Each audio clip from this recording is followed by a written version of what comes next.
గ్రంథము 43:18 చూసినట్లయితే చక్కటి మాట ఇక్కడ మనం వివరిస్తా ఉన్నాడు. మునుపటి వాటిని జ్ఞాపకం చేసుకొనకుడి, పూర్వకాలపు సంగతులను తలంచుకొనకుడి, ఇదిగో నేను ఒక నూతన క్రియ జరిగించున్నాను, ఇప్పుడే అది మొలుచును, దాన్ని మీరు ఆలోచన చేయండి. హల్లెలూయా. చప్పట్లు దేవుడు మాట్లాడుతున్న మాట. ఏం మాట్లాడుతున్నాడు? దేవుడు మాట్లాడుతున్నాడు చక్కటి మాట. నూతన క్రియని పట్ల జరిగిస్తాను అంటున్నాడు. సంవత్సరం గడిచిపోతున్నాయి, నా బ్రతుకు ఇలాగే ఉంటుంది, రోజులు గడిచిపోతున్నాయి, నా బ్రతుకు ఇలాగే ఉంటుంది, నా కుటుంబం ఇలాగే ఉంటుంది, నేను ఇలాగే ఉంటున్నా అనేసి పాత విషాదాన్ని మనం జ్ఞాపకం చేసుకోకుండా, పాత సంగతులను మనం జ్ఞాపకం చేసుకోకుండా, పాత సంబంధమే ఏదైనా నిన్ను బాధ కలిగించినవి, నిన్ను బాధ పెట్టినవి, నిన్ను నిర్లక్ష్యం చేసినవి, నిన్ను ఏదైనా శ్రమల పాలు చేసినవి, నేను ఇంకా చేయగలే స్థితిలోనే ఉంచి ఇంకా నిన్ను బాధ పెట్టే స్థితిలోనే ఉన్న సంగతులను మరలా జ్ఞాపకం చేసుకో అవసరం లేదు. దేవుడు ఏమంటున్నాడంటే ఒక నూతన క్రియ జరిగిస్తానంటున్నాడు. హల్లెలూయా. నీ ధైర్యం ఎవరు? యేసయ్య.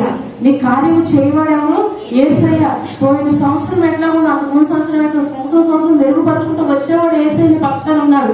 సంవత్సరాలు జరుగుతూ ఉండగా కార్యం చేసేవాడు ఆయన ఉన్నాడు. నువ్వు నమ్మాలి, విశ్వసించాలి. నమ్మినప్పుడే కార్యం జరుగుతుంది, నమ్మకపోతే ఏ కార్యం కూడా జరగదు. ఒకటి దేవుని నమ్మాలి, రెండోది ఆయన చేస్తాడని నమ్మాలి. యేసయ్య గొప్ప దేవుడు, ఆశ్చర్యకరుడు, అద్భుతకరుడు అని నమ్మాలి. ఎందుకంటే ఆయన నమ్మిన వారిని విడిచిపెట్టారా? విశ్వసించిన వాడిని విడిచిపెట్టారా? గుడ్డివాడు కేకలు వేశాడు, దావీదు కుమారుడా నన్ను కరుణించు. కళ్ళు లేని గుడ్డివాడు పెద్ద పెద్ద కేకలు సరుస్తున్నప్పుడు దాటిపోయాడు యేసయ్య, విడిచిపెట్టి వెళ్ళిపోయాడు యేసయ్య. నీ విశ్వాసం ఎంత గొప్పది.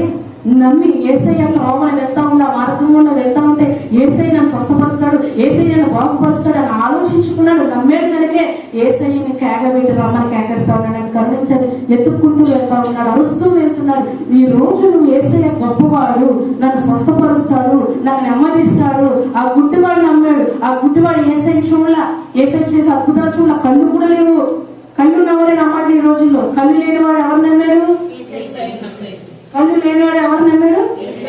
కళ్ళు లేకపోయినప్పటికీ యేసయ్య నమ్మాడు. హల్లెలూయా, హల్లెలూయా. కొంతమంది కళ్ళతో చూస్తారు, జీవితంలో కార్యాలు చూస్తారు, జీవితంలో అద్భుతాలు చూస్తారు. చనిపోయే స్థితిలో నుంచి కూడా లేచిన వారు ఉన్నారు. ఎంతో మంది ఆ కార్యం చేసినప్పుడు దేవుడా దేవుడా దేవుడా అంటారు, బాధ కలిగినప్పుడు, నిప్పు కలిగినప్పుడు. తర్వాత దేవుని ఏం చేస్తారండి? విడిచిపెట్టేసిన వారు ఎంతో మందిని చూశారు కదా మన జీవితంలో. కృతజ్ఞత లేని వారిగా ఉంటారు, కృతజ్ఞత భావం ఉండదు. దేవుడు మనకి మేలు చేశాడంటే దేవుడికి మనం కట్టుబడి ఉండాలి, దేవుడి కోసం మనం జీవించాలి, చావైన బ్రతికే దేవుడి కోసం మనం బ్రతకాలి అని కట్టుబడి ఉండలేదు. చాలా మంది కార్యం చూస్తారు, మేలు పొందుకుంటారు, తర్వాత దేవుడు ఎవరో నేనెవరో అన్నట్టుగా వెళ్ళిపోయేవారు అనేకులు ఉన్నారండి ఈ లోకంలో. కానీ మనమైతే దేవుని మందిరంలో ఉన్నాం, మనమైతే అలా ఉండకూడదు. కానీ దేవుని ఆ గుడ్డివాడు కళ్ళు లేకపోయినప్పటికీ యేసయ్య నన్ను స్వస్థపరుస్తాడు, యేసయ్య నన్ను బాగుపరుస్తాడు, యేసయ్య నాకు కళ్ళు ఇస్తాడని విశ్వాసంతో దావీదు కుమారుడు నన్ను కరుణించు అని కేకలు వేసి పరిగెట్టుకుంటూ వెళ్ళినప్పుడు ఏం చేశాడు యేసయ్య? ఏం చేశాడమ్మా? నేను స్వస్థపరచాలగా నీ విశ్వాసం, నీ నమ్మకం బట్టి ఏం చేశాడు ఆయన? ఆ గుడ్డివాడు కూడా విశ్వాసం చూడండి, కళ్ళు లేకుండా చక్కగా నమ్మాడు కనుక గొప్పగా దేవుడు స్వస్థపరిచి పంపించాడు. హల్లెలూయా, హల్లెలూయా. రెండు చేతులు పైకిద్దాం అందరం కలిసి. హల్లెలూయా చెప్తావా? హల్లెలూయా, హల్లెలూయా, హల్లెలూయా.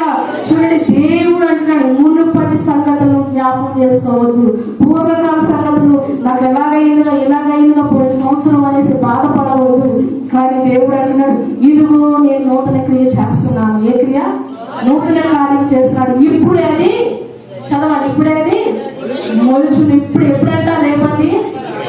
ఎప్పుడు? నువ్వు విశ్వసిస్తా ఇప్పుడే. రేపు మొలిచిద్దా కార్యం? రేపు స్టార్ట్ అయితే కార్యం? ఎల్లుండి స్టార్ట్ అయితే కార్యం? ఇదిగో నేను ఒక నూతన క్రియ చేస్తున్నాను, ఇప్పుడే అది మొలుచును. అంటే జరుగుని ఇప్పుడే జరుగుతుందని నువ్వు విశ్వసిస్తే, నువ్వు నమ్మితే ఇప్పటి నుంచి నీ జీవితంలో నూతన కార్యం మొదలవుతా ఉన్నది. ఎప్పుడో జరిగేది కాదు, ఇప్పుడు నుంచి స్టార్ట్ చేస్తాడు దేవునిలో నూతన కార్యం. హల్లెలూయా. నమ్మిన వారు చప్పట్లు కొడి దేవుని ఏం చేస్తాడంట? నూతన కార్యం ఇప్పుడు జరిగిస్తారు. కాబట్టి ఏం చేయమన్నాడు దేవుడు? దాన్ని మీరు ఆలోచించరా? ఏం ఆలోచించమన్నాడు? ఏం ఆలోచించుకోవద్దు అన్నాడు?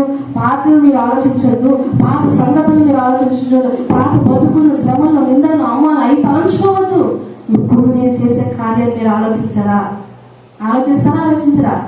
దేవుడు నా పట్ల కార్యం చేస్తారా? విశ్వాసంతో చేయగలుగుతాడు. విశ్వాసం ఎత్తినాడు ఖచ్చితంగా జరుగును గాక. ఆమేన్. చూడండి, దేవుడు అంటున్నాడు ఇప్పుడు మనం అది ఆలోచన చేయాలన్న. ఎప్పుడు? ఇప్పుడే నా జీవితంలో కార్యం మొదలెట్టాడు, నూతన సంవత్సరంలో నా జీవితంలో కార్యం మొదలెట్టాడు, ఇది జరుగుతుందని నువ్వు ఆలోచించేయి మన దేవుడు చెప్తా ఉన్నాడు. హల్లెలూయా, హల్లెలూయా. మన నూతన సంవత్సరం అడుగు పెడుతూ ఉండగా నూతన కార్యాలు దేవుడు చేస్తానని చెప్తున్నాడు. పాత జీవితంలాగే, పాత సంవత్సరంలాగే, పాత బతుకులాగే నేను ఉండను. నువ్వు, నీ పిల్లలు, నీ తరములు దేవుడు ఆశీర్వదిస్తానని చెప్తా ఉన్నాడు. హల్లెలూయా, హల్లెలూయా. దేవుడండి మనం ఫలించడము దేవుడికి ఇష్టం. నువ్వు 3 వారాలు ఇష్టమా దేవుడికి? దేవుడు నేను ఇంకా ఆశీర్వదించడు, దేవుడు నా కష్టాలు ఉంటే చూడు, దేవుడు నా బాధల్లో ఉంటే చూడు అని అనుకుంటాం. కాదు, చూస్తాడు దేవుడు అన్నాడు నువ్వు ఆశీర్వాదంగా ఉండటమే ఆయనకి ఇష్టం. నువ్వు బహుగా ఫలించడం అంట ఆయన మహిమ, ఆయనకి ఇష్టం. ఆయన మహిమ వస్తుంది నువ్వు ఫలించడం వల్ల. నీ తండ్రి నామానికి మహిమ వస్తుందని నువ్వు ఫలించడం వల్ల, నువ్వు ఆశీర్వాదం పొందడం వల్ల, పలానా దేవుడి మందిరంలో ఇటువంటి ఆశీర్వాదాలు పొందుతున్నాడు, దేవుడి మీద ఇటువంటి గొప్ప కార్యం చూసాడని నా తండ్రి యేసయ్యకి మహిమ వస్తుందంట. హల్లెలూయా, హల్లెలూయా. పిల్లలు దీవించినప్పుడు, కడుపు పుట్టిన పిల్లలు దీవించబడినప్పుడు, మంచి మార్కులతో పాస్ అవుతున్నప్పుడు, బాగా చదువుకుంటున్నప్పుడు, బాగా ఎదుగుతున్నప్పుడు, మంచి జ్ఞానవంతులు ఉన్నప్పుడు ఆ తల్లి తండ్రిని పోలిన రీతిగా మనం దీవించబడుతూ ఉంటే మందిరములో, మన భక్తిలో, మన ప్రార్థనలో మనం దీవించబడుతూ ఉంటే ఎవరికి మహిమ వస్తుందండి? మన యేసయ్యకి మహిమ వస్తుందా? చెప్పకపోతే పూర్వకాలపు సంగతులు కాదు, నేను ఇప్పుడు కార్యం మొదలు పెట్టాను, ఇప్పుడైతే మొలుస్తుందని ఆలోచించండి అన్నాడు. అట్లాగే సంవత్సరాలు జరుగుతుండగా నూతన కార్యం చేస్తానంటున్నాడు. సంవత్సరాలు జరుగుతుండగా నీకు తెలియచేస్తానంటున్నాడు. మరి ఇక్కడ ఎఫెసీయులకు రాసిన పత్రిక యేసయ్య చెప్పాడు. మరి నువ్వు కూడా ఒకటి చెప్పాలి. యేసయ్య ఏం చెప్పాలా? ఏం చెప్పాలి? ఏం చదువుకున్నప్పుడు నవీన స్వభావంలోకి నేను వస్తానని చెప్పాలి. చెప్పండి. మునుపటి ప్రవర్తన విషయంలో మోసకరమైన దురాశల వల్ల చెడిపోవు ప్రాచీన స్వభావాన్ని వదులుకోవాలి. చెడిపోయే ప్రాచీన స్వభావం, ప్రాచీన తలంపులు, ప్రాచీన క్రియలు, గొడవలాట్లు, పట్లాట్లు, బూతులు, చెడు క్రియలు, నిందలేయడం, అవమానించడం, దూషించడం, ద్వేషించడం, దొంగలించడం, వ్యభిచరించడం, పాపం చేయడం, ఈ పాత స్వభావంలో ఇంకా ఉన్నాయేమో అవి ఏం చేయాలంటే మనం ఏం చేయాలి? అలా ఉంటే నూతన కార్యం చేస్తాడా నీ పట్ల? చెప్పండి, నూతన కార్యం మనం చేస్తాడా? ఏమంటున్నాడు? ఈ నూతన కార్యం జరగాలి అంటే వీటిని మీరు వదులుకోవాలంటున్నాడు. హల్లెలూయా. యేసయ్య చేస్తాడు, కార్యం చేయకుండా ఆగే దేవుడు కాదు. మన మనస్తత్వం తెలిసిన దేవుడు. మన కన్నీటినైనా చూస్తున్నాడు. నీ కన్నీటి బొట్టు ఎంతో విలువైందంట. ఈ లోకంలో ఉన్న డైమండ్ కంటే విలువైంది నీ కన్నీటి బొట్టు యేసయ్యకి. నీ కన్నీటి అంతటిని ఒక బుడ్డిలో దాచి ఉంచుతాను అంటాడు యేసయ్య. అది నువ్వు పరలోక రాజ్యానికి వెళ్ళినప్పుడు, ఆ స్వర్గలోకంలో వెళ్ళినప్పుడు నీ కన్నీటిని ఎదురు చూపిస్తాడంట దేవుడు. నీ కాచిన కన్నీరు ఇవ్వబెట్టాడు. నీ కన్నీటికి ఎంతో విలువైనది. నీ కాచిన కన్నీరు తెలుసు, నువ్వు పడే బాధలు తెలుసు, శ్రమం తెలుసు, నిందలు తెలుసు, అవమానం తెలుసు, అన్నీ తెలుసు, పురుగుదల తెలుసు.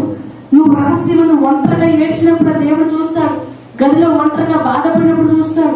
ఒంటరిగా నీలో నేను కృంగిపోతున్నప్పుడు చూస్తాడు.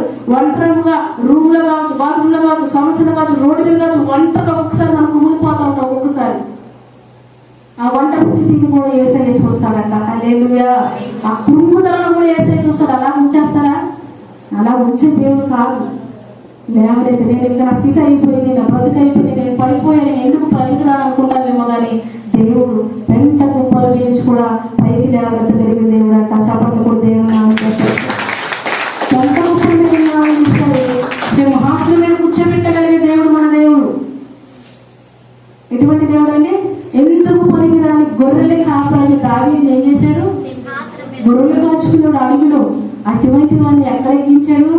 తన మంచి మనసును ఎరిగి, దావీదు వంటి విశ్వాసాన్ని చూసి, దావీదుకున్న ధైర్యాన్ని చూసి ఎక్కడ కూర్చోబెట్టాడు యేసయ్య? విశ్వాసం. దావీదు ఎవరిపైన ఆధారపడ్డాడు? యేసయ్య పైన ఆధారపడ్డాడు. ప్రతి విషయంలో కృతజ్ఞతలు కూడా చెప్పేవాడిగా ఉండేవాడు కాదు.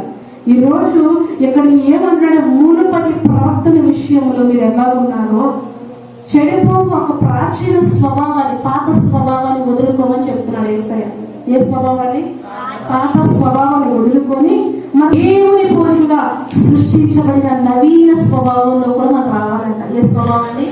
నవీన స్వభావాన్ని కూడా ధరించుకో. ధరించుకోవాలి. నూతన కార్యాలు చేయాలన్నా, నూతన కార్యాలు మన జీవితంలో మొదలు పెట్టాలన్నా, నూతన ఆశీర్వాదాలు మన జీవితంలో మొదలు పెట్టాలంటే ఏం చేయాలి? పాత స్వభావం, ప్రాచీన స్వభావం వదులుకొని కొత్త స్వభావం ధరించుకోవాలి మనం.